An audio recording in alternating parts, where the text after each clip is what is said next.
Vamos ahora con la insuficiencia de la válvula mitral.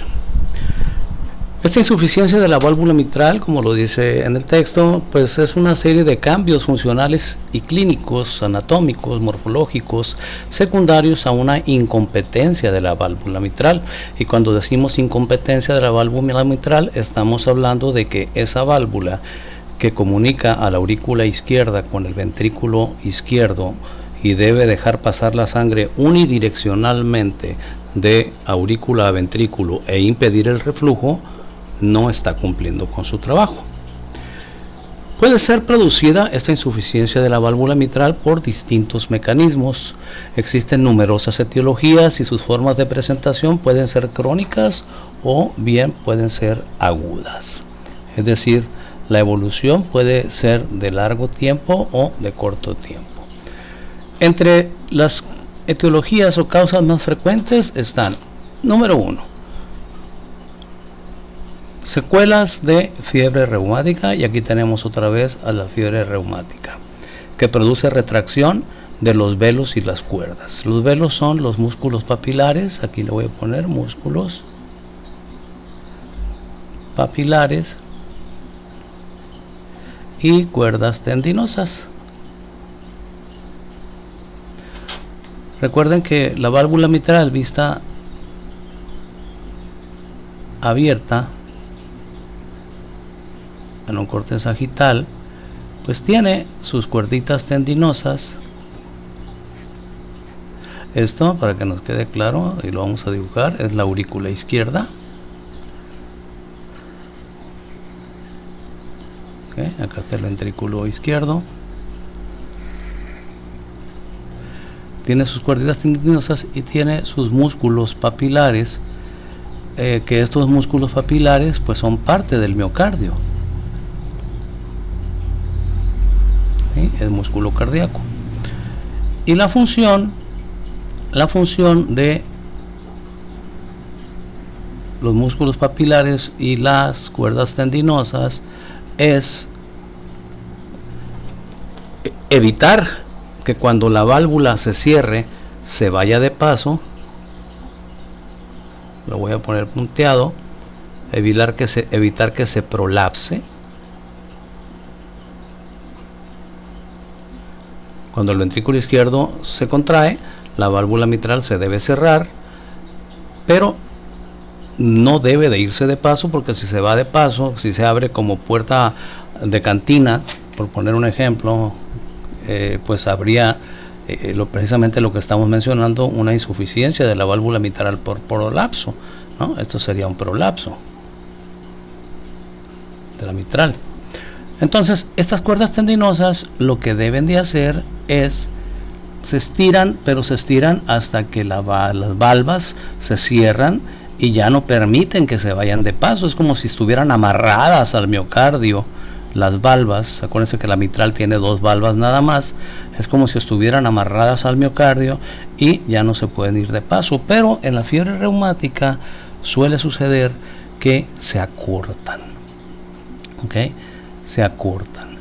Y si estas cuerdas tendinosas se acortan, se retraen, entonces lo que va a suceder es que no va a permitir que las valvas se cierren. Espero estarme explicando. Si se hacen cortitas, entonces la sangre, al ser comprimida durante el inicio de la sístole, se supone que debe cerrar las valvas de la válvula mitral, en este caso, pero si las cuerdas tendinosas y los músculos papilares están acortados, ¿sí?, están retraídos por las secuelas de la fiebre reumática, entonces se van a quedar ahí. ¿Okay? Puede ser que se abra completamente, ¿no? Es decir, puede ser que no haya estenosis, puede ser que se abran completamente, puede ser que se abran hasta acá en el momento de la diástole y dejen pasar la sangre sin ningún problema de aurícula a ventrículo, pero nomás no se van a poder cerrar porque las cuerdas tendinosas las van a estar sosteniendo las van a estar amarrando, sujetando a la pared interna del ventrículo izquierdo, y entonces invariablemente habrá reflujo por aquí. Esta es una causa.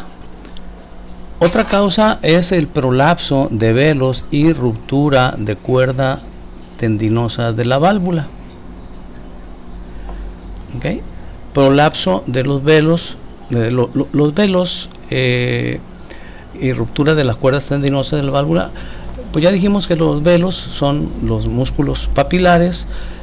Aquí nos puede hablar de ruptura, es decir, se retraen los músculos papilares y las cuerdas tendinosas se pueden romper. Voy a poner el ejemplo, voy a utilizar un poquito el borrador. Si se rompen,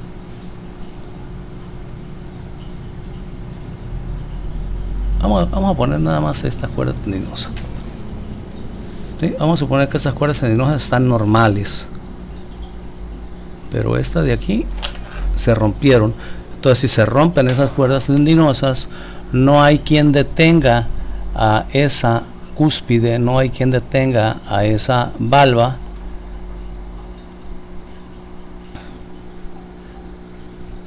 cuando el ventrículo izquierdo se contraiga, y entonces esa valva, esta va a llegar hasta su sitio normal, hasta aquí, porque las cuerdas tendinosas hasta ahí se lo van a permitir. Pero esta, dado que las cuerdas tendinosas están rotas, se va a prolapsar, y entonces por este espacio, esto tiene su nombre, ahorita se los voy a decir, por este espacio va a haber reflujo, va a haber insuficiencia. Acuérdense, cuando la válvula mitral, independientemente de la causa, permite reflujo durante la sístole de ventrículo izquierdo a aurícula izquierda, eso se llama insuficiencia de la válvula mitral. Puede ser por mixomas. Los mixomas son tumores del corazón. Puede ser por ruptura o disfunción de músculo papilar por cardiopatía isquémica, es decir, puede ser que esta persona haya tenido un infarto agudo del miocardio, y ese infarto agudo del miocardio se llevó a los músculos papilares. Entonces los músculos papilares pues ya no están, y puede ser que estén aquí las cuerdas tendinosas con pedacitos de músculo papilar colgando, porque la parte que estaba pegada al miocardio, aunque dijimos que los músculos papilares son parte del miocardio, pues se necrosó a causa del infarto. Entonces estas cuerdas tendinosas van a estar pegadas a la cúspide, pero no van a estar pegadas a la pared del ventrículo, y entonces va a suceder exactamente lo mismo, se va a prolapsar como secuela de una cardiopatía isquémica. Y aquí, al decir cardiopatía isquémica, aquí sí nos estamos refiriendo específicamente a un infarto agudo del miocardio. ¿Qué sería esto? Puede ser por endocarditis bacteriana, que produce perforación de los velos y las cuerdas tendinosas. La endocarditis bacteriana puede producir perforación, de los músculos papilares, incluso puede producir perforación en las cúspides, puede generar hoyos en las cúspides, y ahí, por esos hoyos que se forman en las cúspides o valvas, por ahí refluye la sangre. Y otra que ya sería de origen funcional es la dilatación del anillo mitral. Dilatación del anillo mitral en casos de daño miocárdico, isquémico o idiopático. Es decir, acuérdense, voy a hacer un corte transversal acá, voy a dibujar el anillo fibroso. Si este anillo fibroso se ensancha por hipertrofia del ventrículo izquierdo, por un infarto, pueden ser múltiples los motivos, las valvas que normalmente deben cerrarse así herméticamente, pues puede ser que en lugar de cerrarse así, si se ensancha el anillo, entonces en lugar de cerrarse así, puede ser que al distenderse el anillo separe a las valvas entre sí, y entonces una valva al cerrarse me quede por aquí y la otra me quede por acá, y me dejan todo este espacio libre para que por ahí refluya. ¿Okay? Es decir, acabo que ya vamos a terminar con esta lámina. Vamos a borrar toda esta parte de aquí.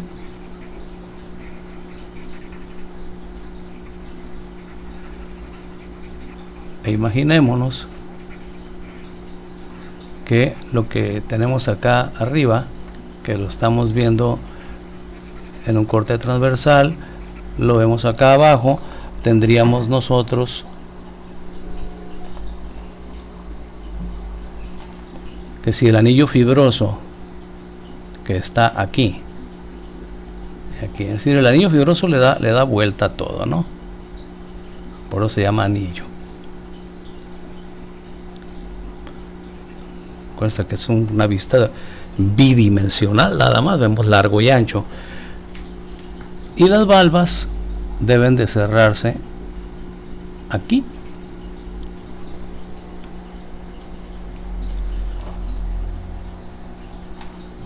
Las valvas deben de cerrarse aquí, ¿okay?, durante la sístole. Pero si el anillo fibroso está ensanchado, entonces lo que va a suceder es que las valvas se van a cerrar, pero como fueron traccionadas por el anillo fibroso, entonces van a quedar separadas entre sí. Vamos a borrar esta y vamos a poner, a veces peco de minucioso, si ustedes quieran, no me importa. Aquí está. Aquí llegaría una valva y aquí llegaría la otra, y esos espacios, todo el espacio que está en medio, quedaría libre.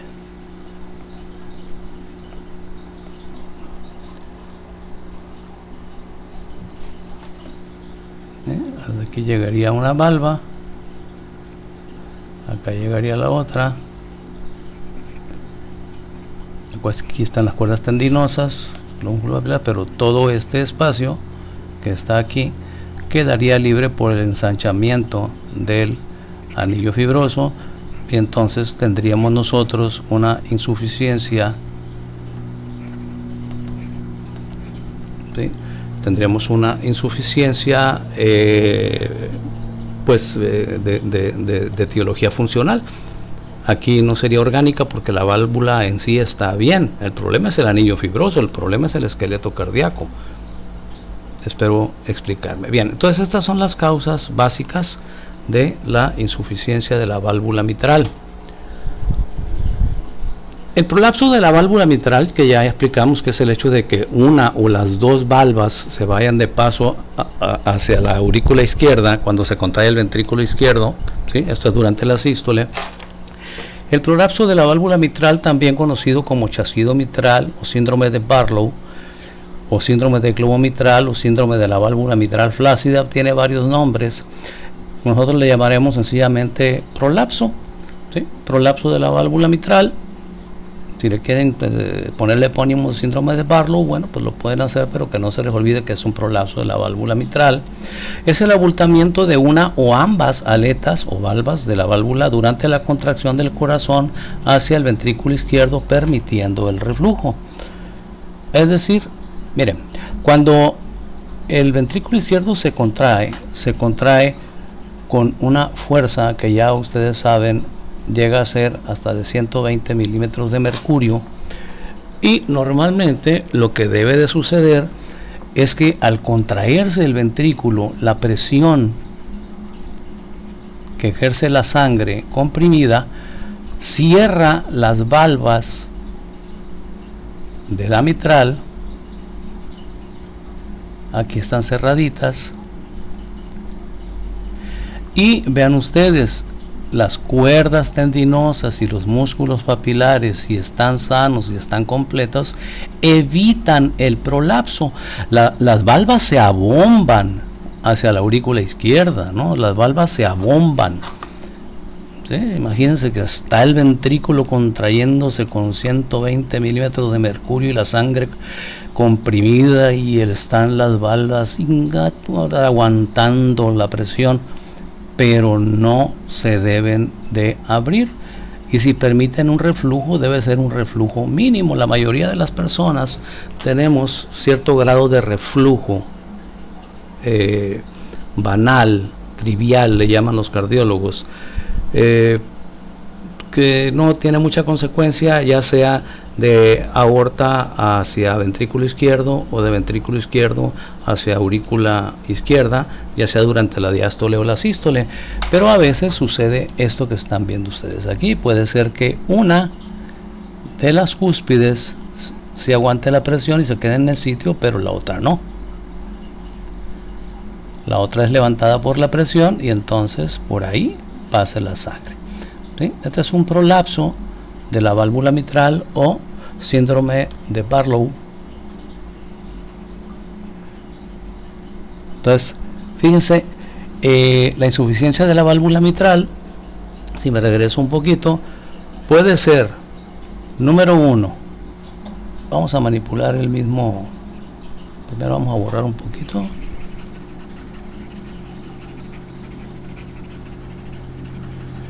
La insuficiencia de la válvula mitral puede ser por diferentes motivos, pero los más típicos son, número uno, la válvula no se cierra. ¿Por qué no se cierra?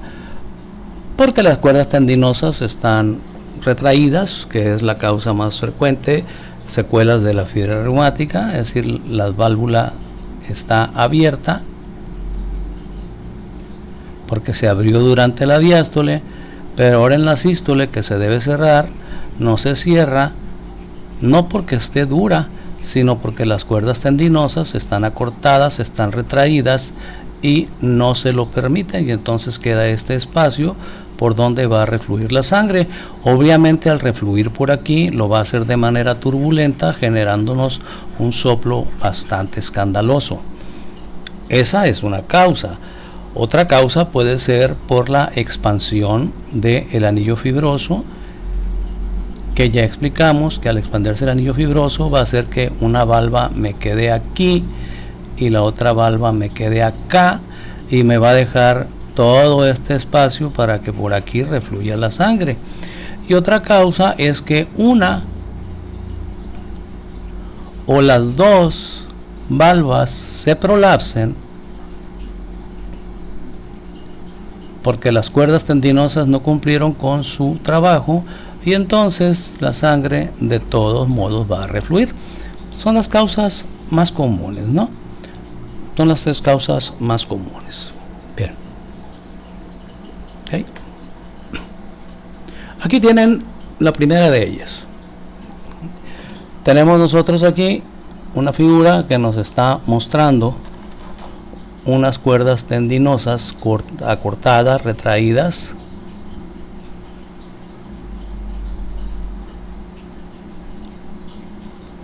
Acá están los músculos papilares que forman parte del miocardio, como ya dijimos. Lo mismo del otro lado, que están todo el tejido trabecular del miocardio y el endocardio del ventrículo izquierdo. Y entonces estas cuerdas tendinosas, al estar retraídas, van a hacer que las valvas se mantengan abiertas, a pesar de que se contraiga el ventrículo izquierdo. Las valvas se mantienen abiertas, y entonces al comprimirse la sangre que está llenando el ventrículo izquierdo, sangre que en buena parte la misma aurícula izquierda le mandó durante las fases de la diástole, pues ahora al contraerse buena parte de esa sangre va a refluir turbulentamente, y claro que buena parte de esa sangre también va a salir por la aorta, ¿no? Si esto se contrae con 120 milímetros de mercurio, pues es una fuerza suficiente para mandar sangre para la aurícula y también para la aorta. La que vaya para la aorta, pues qué bueno, pero la que refluya, ¿qué va a hacer? Me va a sobrecargar a la aurícula izquierda.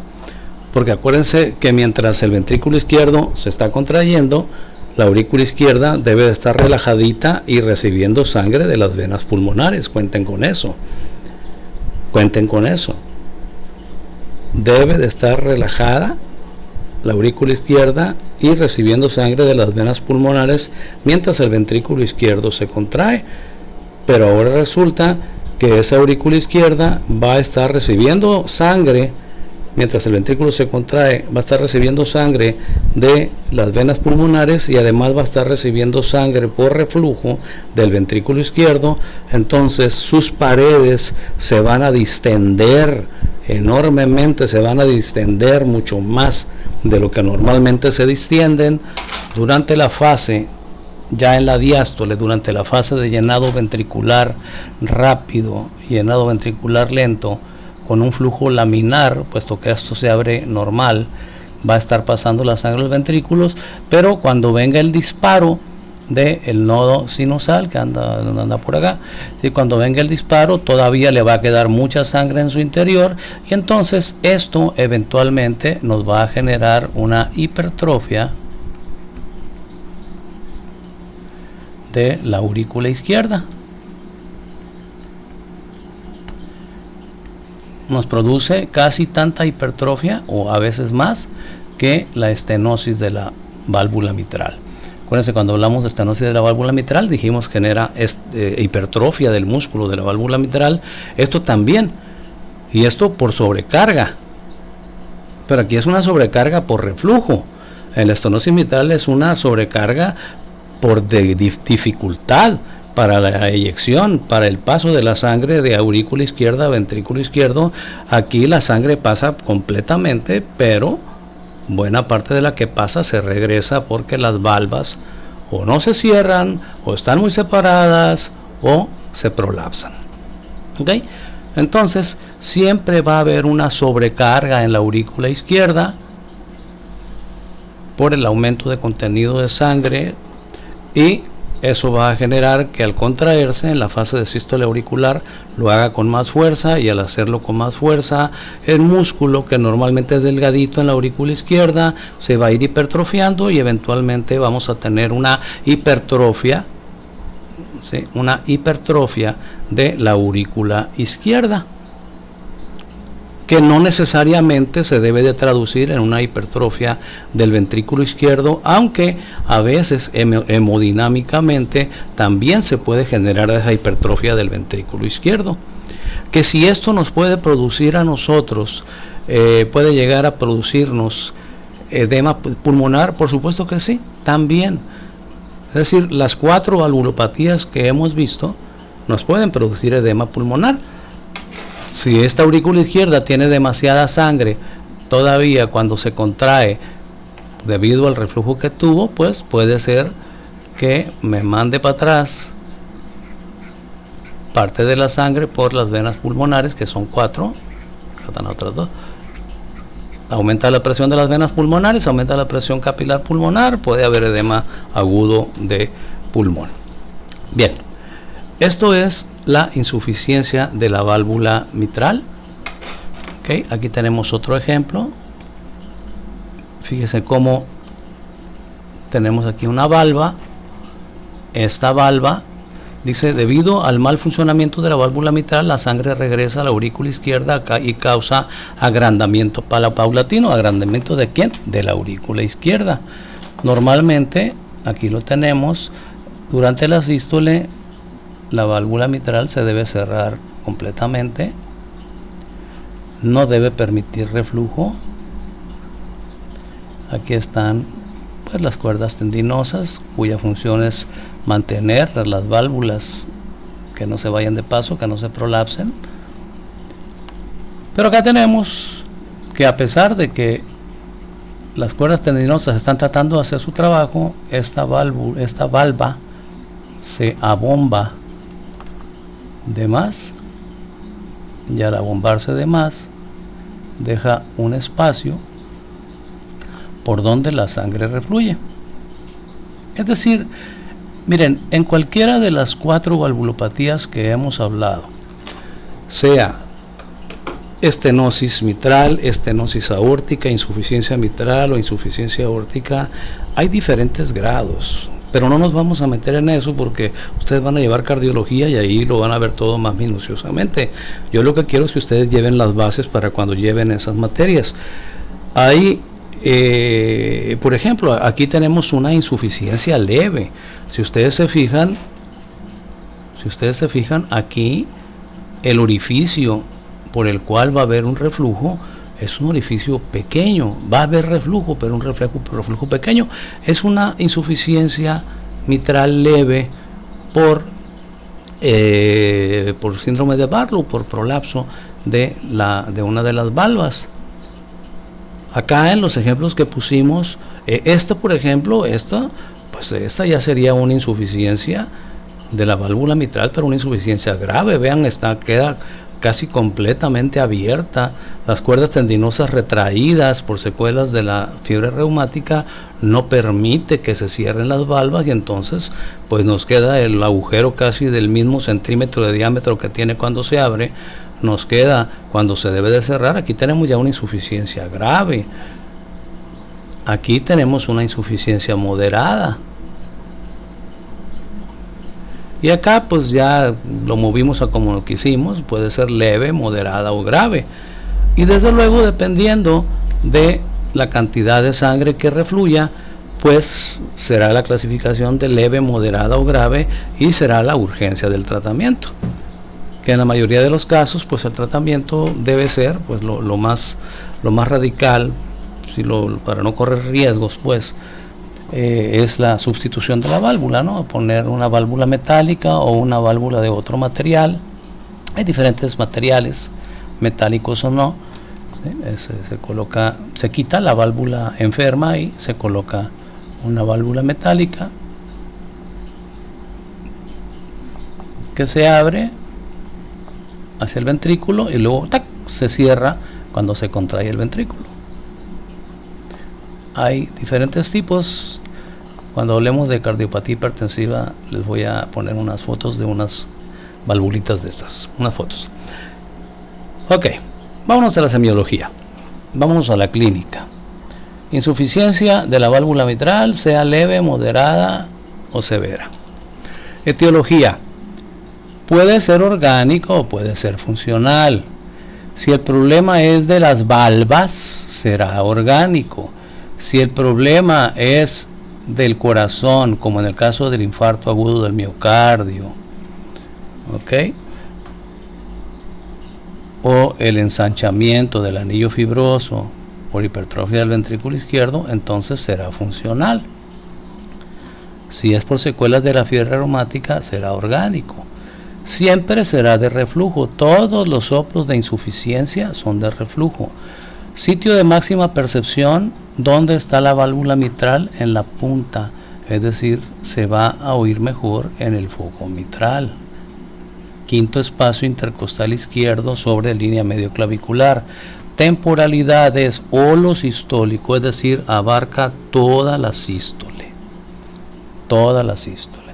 Intensidad variable, dependiendo si es leve, moderada o severa. Es decir, hay insuficiencias de la válvula mitral que son de primer grado y hay insuficiencias de la válvula mitral que son de sexto grado. Dependiendo de la severidad de la insuficiencia, dependiendo de la cantidad de sangre que refluya durante la sístole de ventrículo izquierdo a aurícula izquierda y el patrón turbulento que tenga, qué tanta turbulencia genere. Entre más turbulencia, más vibración, ¿okay?, más ruido y más tril, ¿sí?, más frémito. Irradiaciones, lo mismo. Pueden ser irradiaciones pobres o pueden ser irradiaciones muy amplias hacia la axila izquierda, hacia la punta del borde external izquierdo, hacia la espalda. Tiene irradiaciones bastante amplias. El tono suele ser medio o alto, más bien alto. Lo vamos a oír ahorita. El timbre es rudo, soplante o en chorro de vapor. Aquí debe decir timbre y no le he cambiado en las otras. Cámbienle ustedes, por favor. y el patrón es en meseta, es decir, no cambia durante su presentación, termina tan intenso como empezó. ¿Cuáles son los datos acompañantes que tenemos a este soplo? Acuérdense que aquí estamos haciendo la etiología, o mejor dicho, la semiología, y lo mismo hemos hecho en las otras 3 valvulopatías. Aquí estamos haciendo la semiología del soplo o de los soplos que se presentan en la valvulopatía. Los datos acompañantes son parte de la semiología. En primer lugar, el primer ruido cardíaco va a estar disminuido. Claro, si el primer ruido cardíaco está dado por el cierre de la válvula mitral, básicamente, como lo hemos explicado en tantas ocasiones, y la válvula mitral no se cierra, pues entonces el primer ruido cardíaco va a estar dado exclusivamente por el componente de cierre de la válvula tricúspide. La válvula mitral no se cierra, entonces va a haber un primer ruidito cardíaco. Es frecuente, dada la hipertrofia de la aurícula izquierda y lo que sufre para mandarle la sangre al ventrículo izquierdo, dada su gran precarga de la aurícula izquierda, es frecuente que haya un galope ventricular. Hay hipertrofia de la aurícula izquierda y del ventrículo izquierdo, puede haberlo también, y entonces es frecuente que tengamos también, por el esfuerzo, acuérdense que el galope ventricular, que es protodiastólico, es por la fase de llenado ventricular rápido, y ya dijimos que la fase de llenado ventricular rápido, en un caso de estos, en una insuficiencia de la válvula mitral, la cantidad de sangre que va a pasar de aurícula a ventrículo es mucha, ¿sí? Es mucha sangre, porque está la sangre que le llegó a la aurícula izquierda de las venas pulmonares más la que refluyó, y esa gran cantidad de sangre que pasa durante la fase de llenado ventricular rápido al inicio de la diástole a el ventrículo izquierdo puede generarnos un tercer ruido cardíaco. Ahora, por otro lado, el esfuerzo de la pared de la aurícula izquierda al contraerse, porque todavía le queda bastante sangre, nos puede generar incluso un cuarto ruido cardíaco, es decir, pueden coexistir aquí en la insuficiencia de la válvula mitral un tercero y un cuarto ruido cardíaco. Habrá hipertrofia de la aurícula y puede haber hipertrofia del ventrículo izquierdo. La que se va a hipertrofiar primero es la aurícula izquierda por la sobrecarga de sangre que tiene durante la sístole, que luego tiene que vaciar en la diástole para que en la sístole se le regrese. Y el ventrículo izquierdo puede en un momento dado hipertrofiarse también por esos cambios en su precarga, debido a la acumulación de sangre en la misma aurícula izquierda. El choque de punta es un choque de punta amplio pero poco intenso. Es amplio porque hay hipertrofia del ventrículo izquierdo, si es que la hay. El choque de punta será amplio, lo explicamos ahorita que hablamos de estenosis de la válvula aórtica. Puede ser un choque de punta amplio si hay hipertrofia del ventrículo izquierdo, pero va a ser un choque de punta poco intenso. ¿Por qué? Porque acuérdense que el choque de punta está dado, no sé si le pongo aquí yo, choque de punta igual a fuerza de cierre de la mitral. Pero resulta que aquí la válvula mitral no se cierra. Entonces, si la válvula mitral no se cierra y no hay componente mitral en el primer ruido cardíaco, entonces la vibración, ¿sí?, el choque de punta que debiera de estar dado por la vibración de la fuerza de cierre de la mitral, pues va a ser un choque de punta que va a estar dado exclusivamente por la vibración que genera el cierre de la tricúspide, y entonces va a ser un choquecito de punta, va a ser un choque de punta poco intenso, que si hay hipertrofia del ventrículo izquierdo va a estar desviado hacia abajo y el pulso será en meseta. ¿Qué es esto de pulso en meseta? Un pulso en meseta es un pulso poco amplio, es decir, es un pulso apenas perceptible, y esto se debe entender fácilmente porque del total de sangre que tiene el ventrículo izquierdo, ¿sí? Vaya, su fracción de eyección del ventrículo izquierdo la tiene que repartir entre la sangre que manda por la aorta y la sangre que regresa a la aurícula izquierda.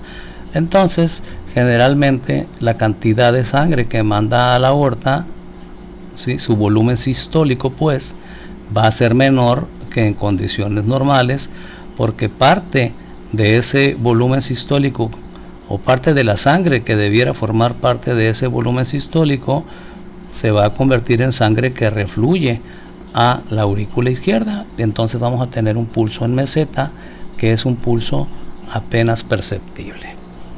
¿Ok?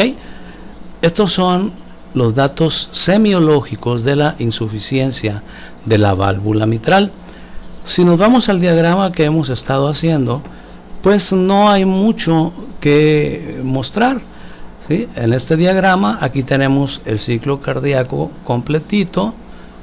Primer ruido, fase de contracción isovolumétrica, fase de eyección rápida, eyección lenta.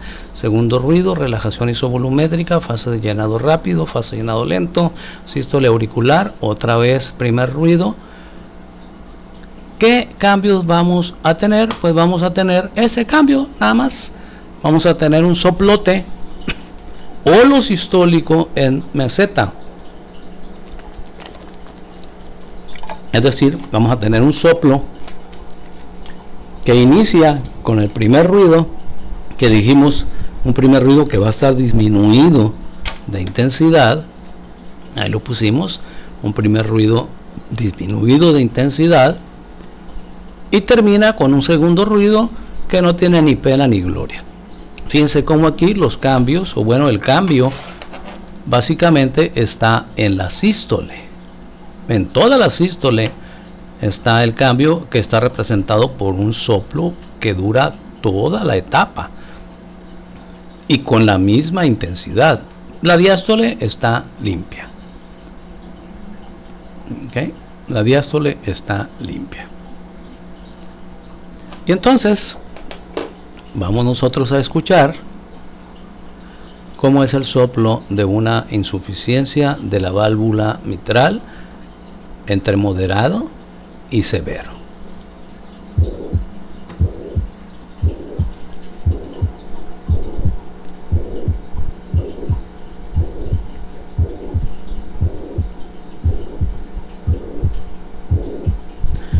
Un primer ruido cardíaco disminuido de intensidad, aunque ahí nos pone la raya roja muy alta, pero ya explicamos el por qué está disminuido de intensidad. Vean el soplo en meseta, es decir, termina tan intenso como empieza. Holosistólico, es decir, ocupa todo el tiempo entre S1 y S2, o R1 y R2, que es la misma.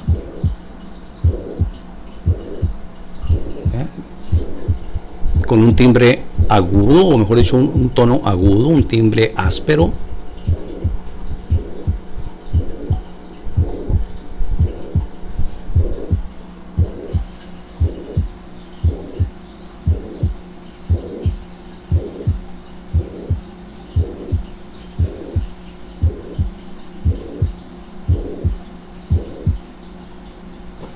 Ok, y bien, con esto concluimos la fisiopatología y la semiología de la exploración de área precordial en una insuficiencia de la válvula mitral. Espero haber sido claro, espero que les queden claras pues todas y cada una de las explicaciones y los detalles que tocamos, que les sirva de conocimiento y pues que lo repasen, que escuchen los ruidos, que repasen las explicaciones. Y si tienen alguna cosa que comentar, insisto, estoy a su disposición por Messenger, por WhatsApp, por teléfono, por telégrafo, señales de humo, como ustedes gusten. antes de que sea demasiado tarde, porque ya viene el último parcial que va a ser muy importante. Jóvenes, continuamos en el siguiente video con semiología a la exploración de tórax de cardiopatías congénitas.